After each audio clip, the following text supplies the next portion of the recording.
Hello, my name's Colin Clark. I'm the Director of the Victoria Business Confucius Institute. Among the activities at the VBCI, we are producing a series of recordings that are about cultural aspects of Chinese life.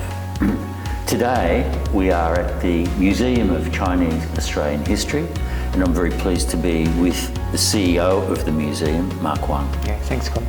Great to be able to interview you, and the most appropriate place for such an interview is the museum itself, indeed. So thank you. Mark, could I commence by asking you to just tell us about the mission of the museum? Yes, actually our mission is, our purpose is actually to create a more harmonious society. That's our purpose. And our mission, representing Chinese Australians, is to endeavour to have them more engaged in the society. This is Chinese Australians, whose history is from 1818 to 2014. It's just over 200 years. And over time, from when they first arrived in Australia to now, it's been quite an adventurous ride for Chinese Australians. And very early on, probably in the first 2/3 of their history, they've been persecuted. And it hasn't been until about the 1970s, which was the watershed period, when we dismantled the White Australia policy. It became unlawful to be racist. And Australia decided, or the government decided, to create a multicultural policy for Australia. And that's when Chinese Australians were somewhat, by law, liberated to be, to be equal amongst the society. But it takes a law isn't the thing that changes the perception of society. It takes time. And so, in 1985, just after that period, there was a celebration that we need to recognise all of our communities. And at that time, the Victorian government said, we should recognise Chinatown as the longest existing Chinatown in the Western world, and we should recognise that. And so we need a museum for people to be able to recognise that. So we really started as a place to be the heart of Chinatown and tell that story. So that's been our mission over this 40 years. And when I talk about Chinatown being the oldest Chinatown in the Western world, in fact, the oldest surviving building, although it started in 1851 because of the gold rush, the oldest surviving building, it was built in 1861. That's still owned by the same organisation that owned it that built it in 1861. And there are churches and there are other buildings run by the Chinese community groups that are still owned by the same organisation. There's no other Chinatown in the Western world who has that continuous ownership and continuity in history. So that's why this street is so special. And the buildings exist. San Francisco's Chinatown, established a couple of years earlier because of their gold rush. They were the gold mountain, we were the new gold mountain. And at that time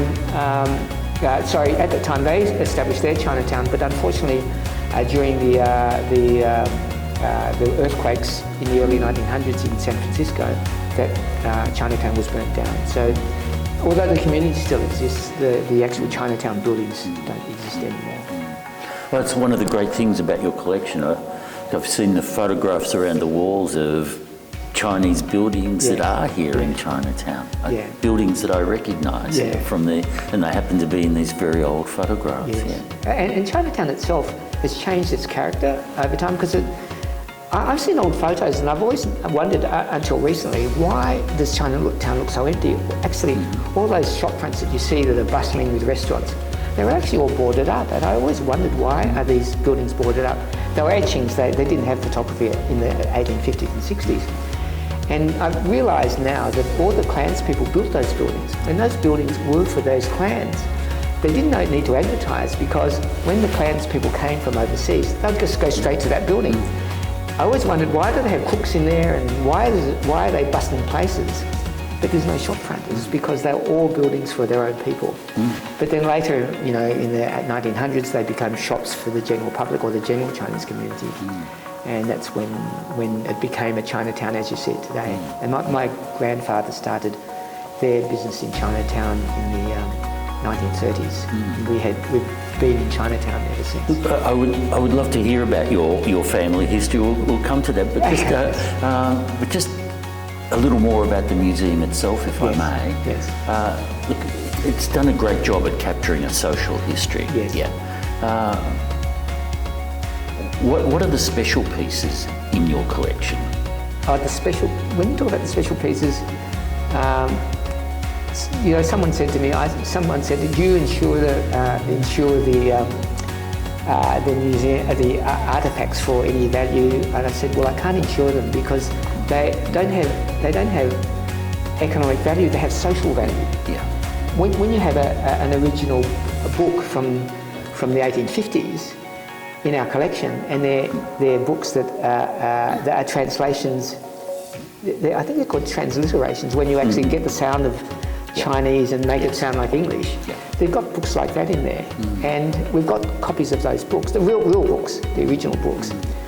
Now they don't have a commercial value, but they tell a story about, and because they're all phrases, they're all the phrases that Chinese needed to say in English to get on. And so you get an understanding of the life through these words, what they needed to do.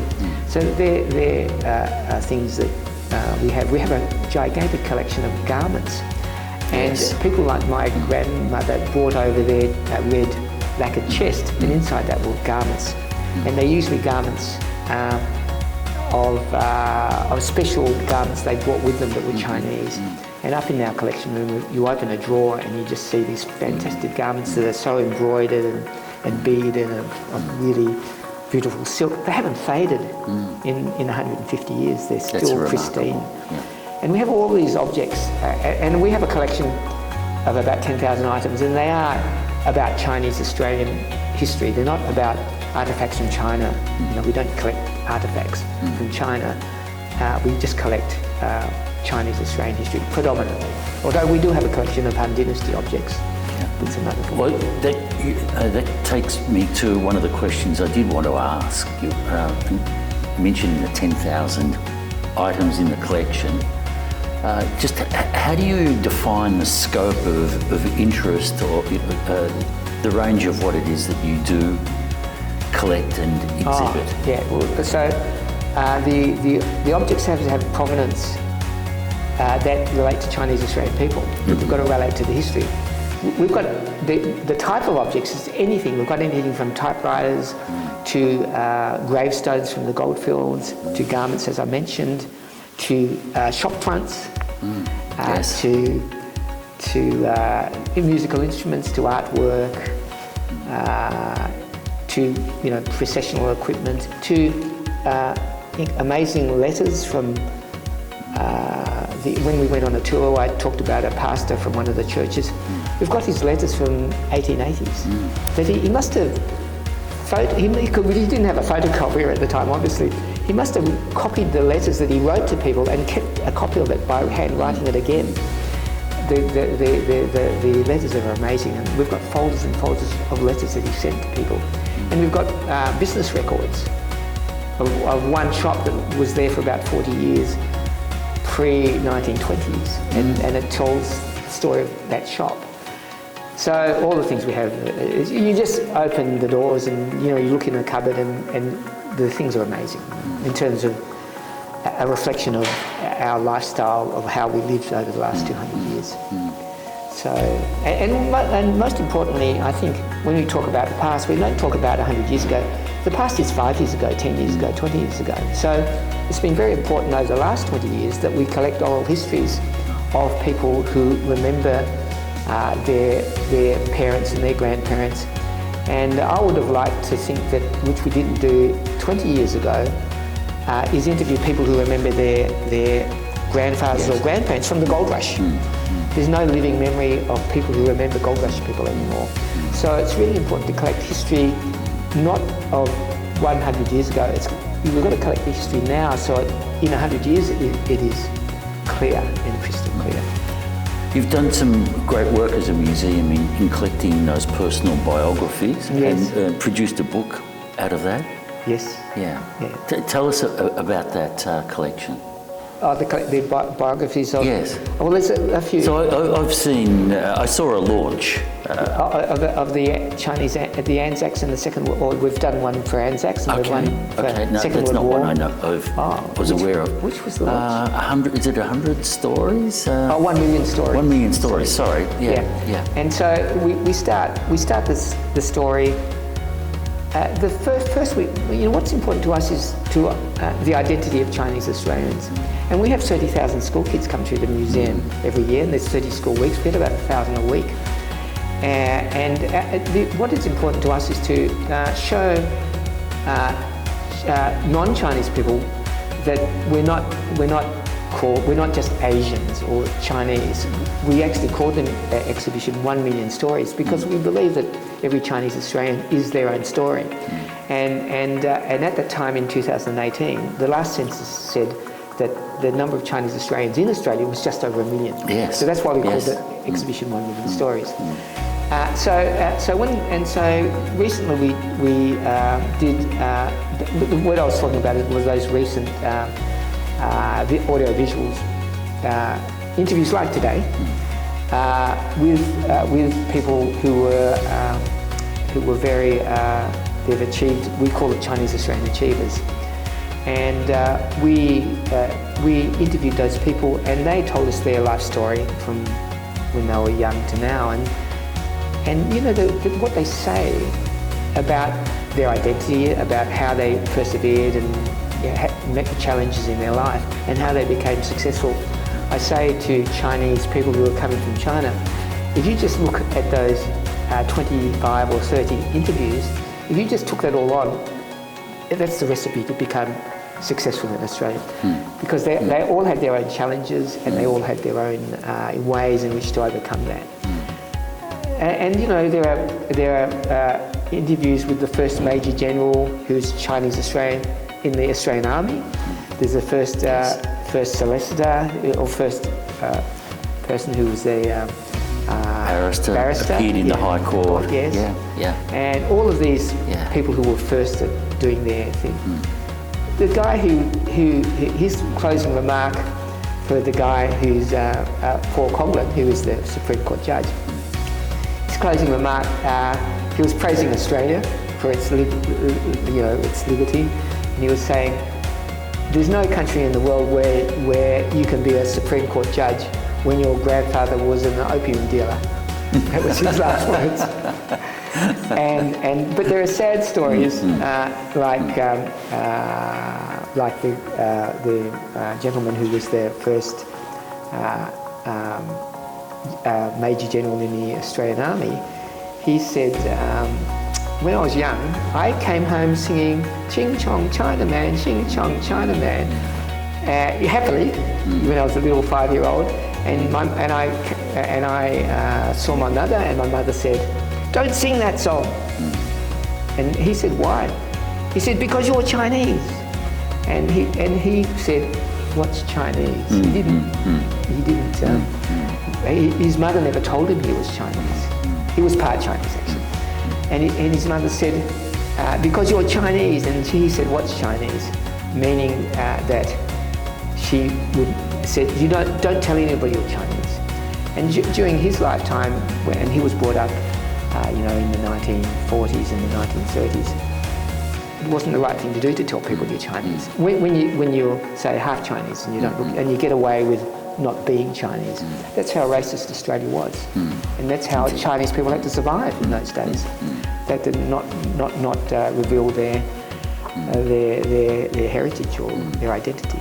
So we've come a long way since, but we've still got a little way to go. Indeed, there is. But there's some of the stories that that we face. Some people I've interviewed said, "I'm too Australian to be Chinese, and I'm too Chinese to be Australian." And he was a Vietnamese boat person who came here during the 1970s, and I interviewed him in about 1990, and he said that to me. And there are other people who said to me, I gave a speech a couple of months ago to a group, and there were 2 Chinese people in that group, who came up to me at the end and said, "Oh, fantastic talk about, Chinese people." And one person came, the second Chinese person came up to me with a tear in her eye, and she said, "That's the first time that I've heard anybody identify Cambodian Chinese people, and I'm a Cambodian Chinese people, and I've been never recognised. My group of people have never been recognised that I know of, but they're recognised quite a lot." But she felt thankful that I did recognise her. So this whole identity issue is a really big thing for Chinese Australians. Well, and I get the sense that this museum has been very welcoming or recognising of the Chinese community. That's right. In a broad sense, not just from mainland China or the three Chinas. Yes. Well, they're all very Chinese people, but much more broadly across the communities of the world. Chinese are very colloquial, because if you took China as a country and you took Europe as a country, they're very similar. You could say, "Oh, Europe's Europe," and the people in Europe are Polish, they're French, they're Spanish, they're Italian. In China, you can say, "Oh, I'm from Hubei province, and I'm from Canton, and I'm from Sichuan." They regard themselves differently as much as Europeans think they're different. And so when Europeans come from Europe, they don't say, "Oh, I come from Europe." They say, "I come from Spain," or "I come from Barcelona," or whatever. Yeah. Chinese people just regard themselves as Chinese because the culture is so strong, but they believe they're different. Like my father, who was Shanghainese, he never spoke to anybody in Melbourne because no one spoke Shanghainese in Melbourne during his time. And so, because language is a very important part of your identity, and if you don't talk to other people in the same language, you don't belong to that group. So I feel that Chinese people generally are very isolated people when you think of Chinese people as a group of people. They're not one homogenous group of people, although from the outside they appear that way. But how do you join this whole group of people if you want to represent or support the whole group? I had a lot of thinking to do to actually work out how do we define this group of people. And I'm saying there are three things that are important that define that group. Okay. And I define it in another way. One is we all have the same cultural origins, and that's why we have heritage. And I talk about culture as our original culture from where we come from. We all understand that culture. Then we have our Chinese Australian history, which is the middle ground, which is our 200-year history, which are points in time that we've all experienced being Australian. Whether you came 10 years ago or you came 100 years ago, you've always experienced your time in Australia, your personal own history. And then you have your heritage, which is what we carry within us today. And those three things is your heritage of what we have now. I can express my heritage now, and I've learnt that from my history and my culture. And so if you put those three things together, all Chinese people have that same experience. They've got their culture, they've got their time in Australia, their historical moments, and they've got how they feel today as Chinese Australians, which is all different. And so I talk about it like we're all on a bus heading somewhere. My great-great-great-grandfather came in 1818, so he got on at bus number 1818. That's the bus stop number. If you came in 1953, well, your bus stop number is 1953, and we're just all on the bus going in the same direction, which is the future. And we all believe what we believe. I can talk to you because you're sitting in the same bus seat as me, and I can talk to you about different things in my life or the same things in my life. But we're all heading together as the Chinese Australian community in this bus. And that's how I sort of try to tell people how we are all one group of people. So that's generally how I feel. That's a nice way of articulating a sense of identity.